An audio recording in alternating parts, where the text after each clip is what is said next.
Welcome to the debate. Today, we're diving deep into something pretty fundamental, how we form habits and how we actually change our behavior. Getting a handle on this really impacts, our ability to live the lives we want. So we'll be exploring a central question. When it comes to sticking with habits long-term, what matters more, designing our external environment or cultivating our internal identity and willpower? I'll be making the case for, well, shaping our surroundings. And I'll be arguing that while environment matters, the real foundation lies in shifting our internal identity and building that inner resilience, that willpower. Okay, so my position is that the most reliable and really the most effective path to building good habits and getting rid of bad ones is all about deliberately, strategically designing our environment. By carefully setting things up so the actions we want to take are obvious, attractive, easy, and satisfying, we essentially work with our human nature, not against it. This approach, drastically cuts down on the need for constant, draining willpower. Our behavior generally follows this law of least effort. We tend to do what's easiest. hmm So, consciously making good habits smooth and frictionless, and making bad habits difficult, that's paramount. Think about the success of Japanese companies that just systematically removed friction from their manufacturing. Or even just voice-activated speakers, making things effortless.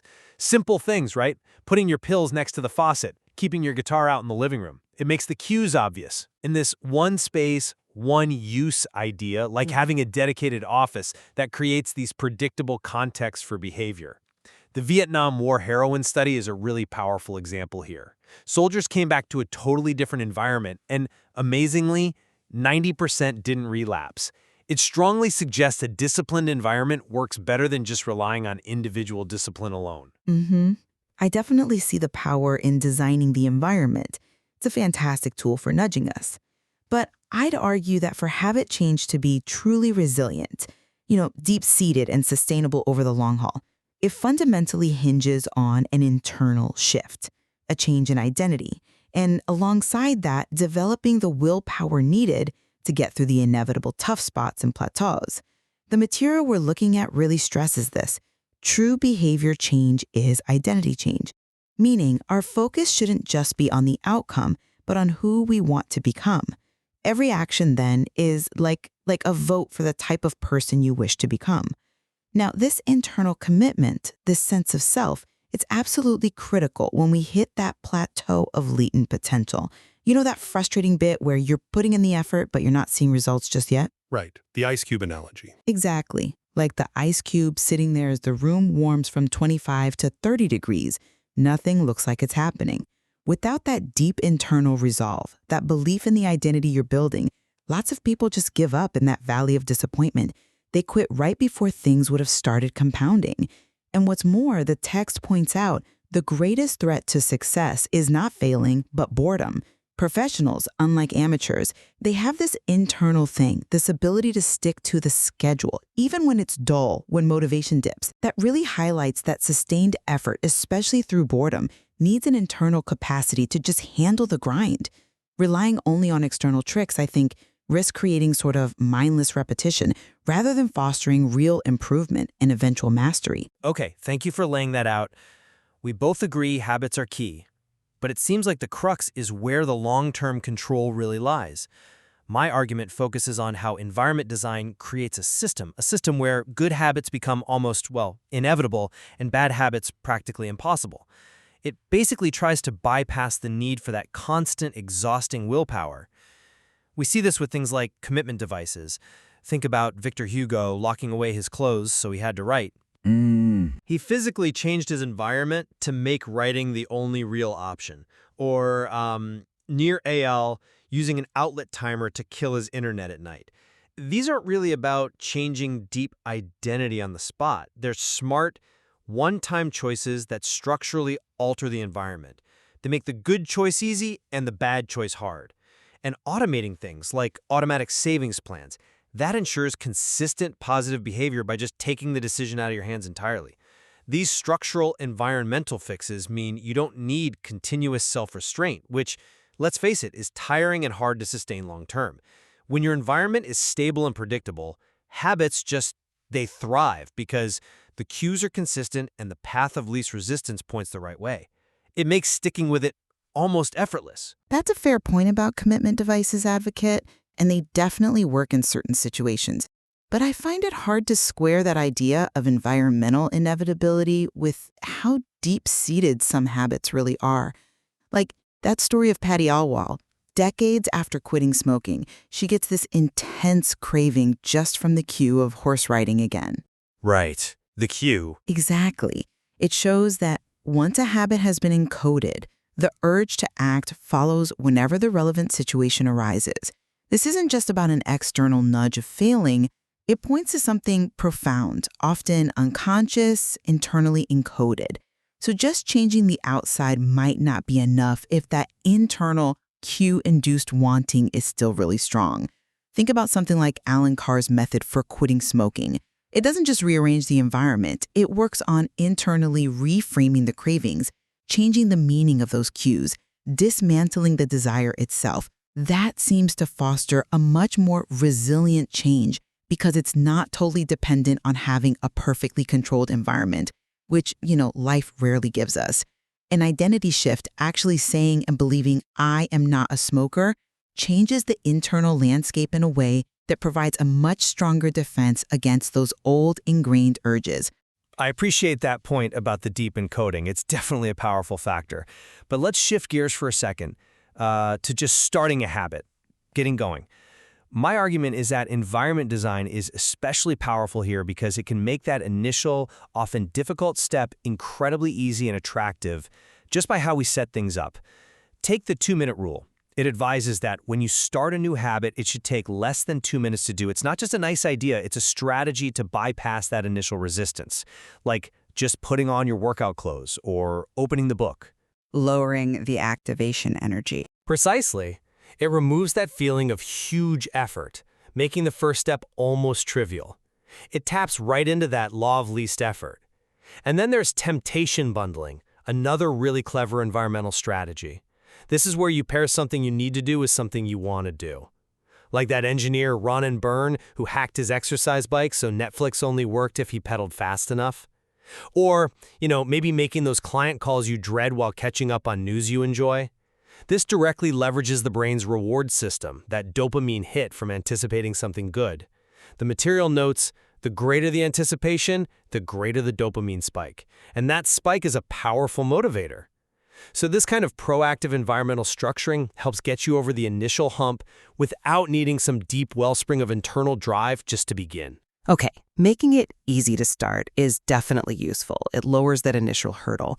But I'd argue that true, sustainable motivation, the kind that lasts, often comes from deeper internal sources. It goes beyond just making it easy or pairing it with a treat. Think about the Goldilocks rule. It suggests peak motivation happens not when things are super easy, but when we're working on tasks right on the edge of our current abilities. That requires an internal assessment, doesn't it? A sense of challenge and engagement that's more than just external ease. We're most drawn in when things are just right, not too hard, not too simple, and relying too much on temptation bundling, while it might work initially, could create a situation where you only do the habit when the external reward is there. What happens when that reward isn't available or just stops being appealing? For long-term commitment, especially through those boring phases when the shine wears off, you need something internal, a kind of self-generated motivation ritual maybe, and a core belief in your identity as someone who just shows up regardless. That ability to push through boredom, which the text calls perhaps the greatest villain on the quest for self-improvement, that's fundamentally an internal quality, isn't it? I'm not entirely sure external motivation is always unsustainable, especially when we think about the depth of change and getting towards mastery. Environment design, by subtly changing cues and cutting friction, it fundamentally reshapes the whole habit loop on a systemic level. Look at that simple fly sticker in airport urinals. Yes. A tiny environmental nudge, almost invisible, but it guided behavior and cut cleaning costs by 8%. It wasn't about willpower, it was just changing the target, making the right action the default. It shows how these small, almost unnoticeable environmental tweaks can lead to significant, compounding improvements over time, potentially making you 37 times better in a year through consistent tiny gains. The goal is to make the desired behavior the most obvious option. This leads to consistent, almost automatic progress, without needing that constant conscious effort or internal struggle. It's about building systems where success is just the path of least resistance. And that allows for steady improvement that can, over time, look a lot like mastery. Okay, I see the point about consistency leading to automatic action, and consistency is absolutely crucial, no doubt. But I'd push back a bit and say that once a habit becomes fully automatic, especially if there's no internal reflection happening alongside it, it can easily slip into mindless repetition. The material warns about this. You stop paying attention to little errors. You just sort of assume you're getting better because you're gaining experience. And this can actually lead to a slight decline in performance over time, not real mastery. To get to elite levels, to achieve genuine mastery, the text says you need a combination of automatic habits and mindful practice that involves critical internal processes, reflection, and review. Think about the Lakers analyzing their CBE, consistent behaviors of excellence, constantly tweaking things. Refinement. Exactly. Or comedian Chris Rock testing jokes in small clubs, watching reactions, internally refining his material. That kind of self-assessment, that iterative adjustment, that willingness to critique your own performance, those are fundamentally internal jobs.